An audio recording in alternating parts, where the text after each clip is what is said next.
étincelante qui se dissipait pour faire apparaître une nouvelle vague d'étoiles scintillantes. Le cœur de Cupidus commença à battre la chamade. Il était impressionné par cette apparition soudaine et par la grande assemblée qui l'entourait. Même dans le séminaire de motivation de sa gigantesque entreprise, il n'avait vu autant de foule attroupée. Tout avait l'air organisé, bien étudié. Tout était parfait. La cérémonie venait de commencer. Chaque groupe défilait devant la fée, et après avoir laissé à un endroit précis et avec la plus grande précaution un curieux objet qu'il avait apporté, ils rejoignaient leur place. Ainsi, 108 objets très différents furent assemblés ce jour-là. Le sage connaissait le secret et minutieusement imbriqua les objets avec une rapidité incroyable. On aurait dit que c'était son divertissement préféré. À la seconde même où il inséra le dernier morceau qu'il avait sorti de sa poche, une immense lumière envahit tout le rassemblement. Comme nos amis, Timothée, Charles et Cupidus, Flair et les deux chevaux se trouvaient dans le champ d'action de ce talisman magique, ils furent emportés dans une autre dimension de conscience. Ils commencèrent très rapidement à entendre les pensées de chaque individu qu'ils regardaient. Comme personne ne les avait vus, ils ne pouvaient pas être détectés. C'était une forme de communication très étrange.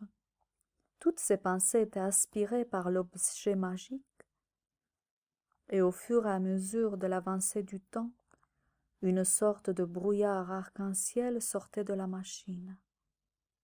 Au bout d'une demi-heure, apparut l'image de la Terre qui tournait sur son axe, et un peu partout il y avait une lumière rouge presque phosphorescente. Cupidus sortit les jumelles pour mieux voir ce qui se passe au juste. Il ne comprenait rien de tout ça. Tout allait très vite pour lui. Il se demanda « Mais où suis-je tombé? C'est quoi tous ces points rouges ?» Immédiatement, la réponse lui revenait comme un boomerang. Il était assez amusé par ce jeu de questions-réponses qu'il avait si souvent joué dans son enfance. À cause de la vie qu'il menait, tout s'était estompé peu à peu jusqu'au jour où cette communication merveilleuse avait disparu. Aujourd'hui, il était heureux. Cette machine avait rétabli le contact. Il devint très attentif quand il comprit que tous ces points rouges étaient des points stratégiques sur la Terre où il y avait besoin d'un travail très particulier afin de nettoyer efficacement la planète. Pour ce faire, l'alliance de guerrières était indispensable. Ces lieux sacrés étaient accaparés par l'armée destructrice de Pollutionnus qui avait prévu de conquérir le monde. Maître Pollutionnus était bon stratège.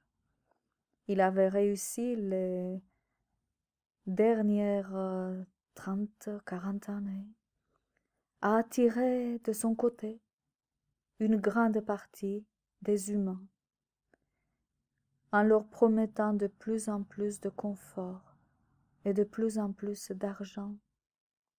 Il avait réussi à piéger pas loin de 80% de la population. Tous les espoirs pour essayer de sauver la planète étaient maintenant dans les 20% restants. Les courageux qui ne s'étaient pas laissés amadouer par Maître Pollutionnus. Ce n'était pas un simple jeu. Comment faire pour entrer en contact avec